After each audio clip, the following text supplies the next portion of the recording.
ಗಿಲ್ಲಿ ಈ ತರ ಎಲ್ಲ ನಿಮ್ಗೆ ತೊಂದರೆ ಕೊಡೋದ್ರ ಬಗ್ಗೆ ಬಂದ ಬಳಿಕ ಅಂದ್ರೆ ಅದು ಕ್ಯೂಟ್ ನಿಮ್ಮ ಒಂದು ಅಪ್ಪ ಅಮ್ಮ ಏನ್ ಹೇಳಿದ್ರು ಹೊರಗೆ ಬಂದ ಬಳಿಕ? ಏನೂ ಹೇಳಿಲ್ಲ. ಇವಾಗ ನನ್ನ ಮನೇಲಿ ನನ್ನ ಕಸಿನ್ಸ್, ನಾನು ಹೇಳಿದ್ನಲ್ಲ, ನನ್ನ ತಮ್ಮ, ನಮ್ಮ ಅಣ್ಣ ಎಲ್ಲ ಅವ್ರು ಅದೇ ಹೇಳ್ತಿದ್ರು, ನಾವು ಕೊಡ್ತಿದ್ದ ಟಾರ್ಚರಲ್ಲಿ ಏನು ಒಂದು ಇಷ್ಟು% ಕೊಟ್ಟಿರ್ಬೋದೇನೋ ಅಷ್ಟೇ ಅವನು ಅಂತ. ಯಾಕಂದರೆ I am use to it. ಮನೇಲೂ ಅಷ್ಟೇ ಅಲ್ಲಿ ಇಲ್ಲಿ ಏನೇನು ಆ ಥರ ಟಾರ್ಚರ್ ಕೊಡ್ತಾ ಇದ್ನಲ್ಲ, ಕಾವು ಕಾವು ಕಾವು ಅಂತ ಏನು ಇದು ಮಾಡ್ತಾ ಇದ್ದ, ಹಾಗೆ ಇಲ್ಲೂ ನಮ್ಮ ಮನೇಲೂ ಅದೇ ಥರ ವಾತಾವರಣದಲ್ಲೇ ನಾನು ಬೆಳೆದಿದ್ರಿಂದ ನನಗೇನು ತುಂಬ ಹೊಸದು ಅಂತ ಅನಿಸಿಲ್ಲ. ಅವರು ಅದೇ ರೀತಿನೇ ನೋಡಿರೋದು. ಸೊ ತಮ್ಮನ ಬಗ್ಗೆ ಹೇಳೋದಾದ್ರೆ, ತಮ್ಮ ಕೂಡ ಒಂಥರ ಸ್ಟ್ರಾಂಗ್ ಆಗಿ ಒಂದು ತಂದೆ ತರ ನಿಂತಂಗೆ ಕಾಣಿಸ್ತಿತ್ತು ನಮ್ಗೆ. ಅವ್ರ ಬಗ್ಗೆ ಹೇಳೋದಾದ್ರೆ ಅದೇ, he is also very supportive. ಹೆಸ್ರಿಗೆ ತಮ್ಮ, ಬಟ್ ಅವ್ನು ಅಣ್ಣನ ಥರನೇ, ನನ್ನ ತಂಗಿ ಥರನೇ ಒಂದು ಟ್ರೀಟ್ ಮಾಡ್ತಾನೆ. ಸೊ ಅದೇ, ಹೀ ಈಸ್ ವೆರಿ ಸಪೋರ್ಟಿವ್. ನಾನು ಏನೇ ಮಾಡಿದ್ರು ಮನೇಲಿ ನಾನು ಹೇಳಿದ್ನಲ್ಲ, ಕಂಪ್ಲೀಟ್ ಫ್ಯಾಮಿಲಿ ನನ್ನ ಮೇಲೆ ನಂಬಿಕೆ ಇಟ್ಟಿದೆ.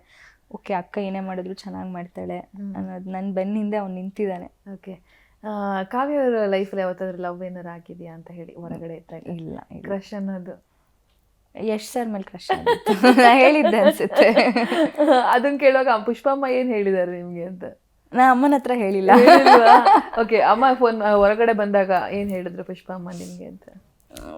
ನಾ ಹೇಳ್ದೆ ನಿನಗೆ ಹೋಗ್ಬೇಡ ಅಂತ, ನನ್ನ ಮಾತು ಮೀರಿ ನೀನು ಯಾವತ್ತೂ ನಿನಗೇನು ಸರಿ ಅನ್ಸುತ್ತೆ ಅದೇ ಅಲ್ವಾ ಮಾಡೋದು ನೀನು ಅಂದ್ರೂ ಹೋಗಿದ್ಯಾ, ಚೆನ್ನಾಗಿ ಆಡಿದೆ, ತುಂಬಾ ಚೆನ್ನಾಗಿ ಬಂತು, ನೋಡ್ತಾ ಇದ್ದೆ, ಚೆನ್ನಾಗಿ ಆಡಿದೆ ಅಂತ ಹೇಳಿದ್ರು. ಸೂಪರ್. ಶಿವಣ್ಣನ ಭೇಟಿ ಆದ್ರಿ ಅನ್ನೊಂದು ಇನ್ಫಾರ್ಮೇಶನ್ ನಮಗೆ ಸಿಕ್ತು.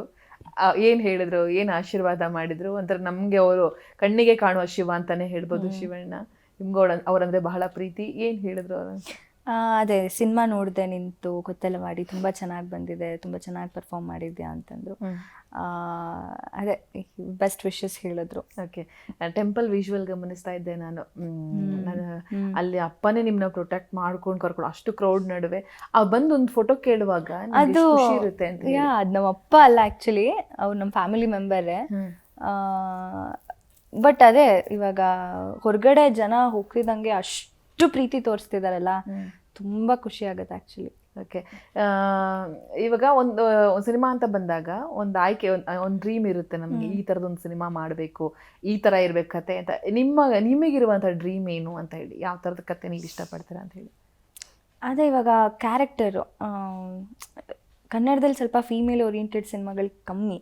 ಸೊ ಆ ಥರದ ಕತೆಗಳು ಬಂದರೆ ನಿಜವಾಗ್ಲೂ ಖುಷಿಯಿಂದ ಮಾಡ್ತೀನಿ. ಓಕೆ, ಬಿಗ್ ಬಾಸ್ ಮನೇಲಿ ಯಾರ ಫ್ರೆಂಡ್ಶಿಪ್ ಕಂಟಿನ್ಯೂ ಆಗುತ್ತೆ ಅಂತ?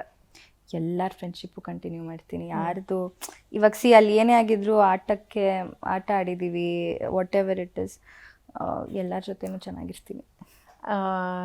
ರಾಶಿಕಾ ಬಗ್ಗೆ ಹೇಳೋದಾದ್ರೆ ಹೇಗಿತ್ತು ಅವ್ರ ಜೊತೆ ನಿಮ್ಮ ಒಡನಾಟ?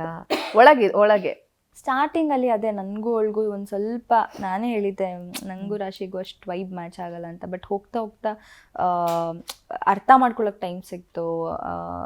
ಅವಳು ತುಂಬ ಕಲ್ತಿದ್ದಾಳೆ ಅಂತ ನನಗನ್ನಿಸ್ತು. ಅಂದರೆ ಮುಂಚೆಲ್ಲ ತುಂಬ ಇಮಿಡಿಯೇಟ್ ರಿಯಾಕ್ಟ್ ಮಾಡ್ತಿದ್ಲು, ಬಟ್ ಹೋಗ್ತಾ ಹೋಗ್ತಾ ಕಾಮಾಗಿ ಒಂದು ಯೋಚನೆ ಮಾಡಿ ಯಾರಾದರೂ ಹೇಳಿದ್ರೆ ಅದನ್ನು ಅಕ್ಸೆಪ್ಟ್ ಮಾಡಿಕೊಂಡು ತಿದ್ಕೊಂಡು ನಡೆದಿದ್ದಾಳೆ ಅವಳು. ಓಕೆ, ಅಶ್ವಿನಿ ಮೇಡಮ್ ಬಗ್ಗೆ ಹೇಳತ್ತಾದ್ರೆ? ಅಶ್ವಿನಿ ಮ್ಯಾಮ್ನೂ ಅಷ್ಟೇ. ಅಂದರೆ ಅವ್ರು ಏನು ಟೈಟಲ್ ಇದೆ ಛಲಗಾತಿ, ಶಿ ಈಸ್ ಆ್ಯಕ್ಚುಲಿ ಛಲಗಾತಿ ಅಂತಲೇ ನನಗನ್ಸಿತ್ತು.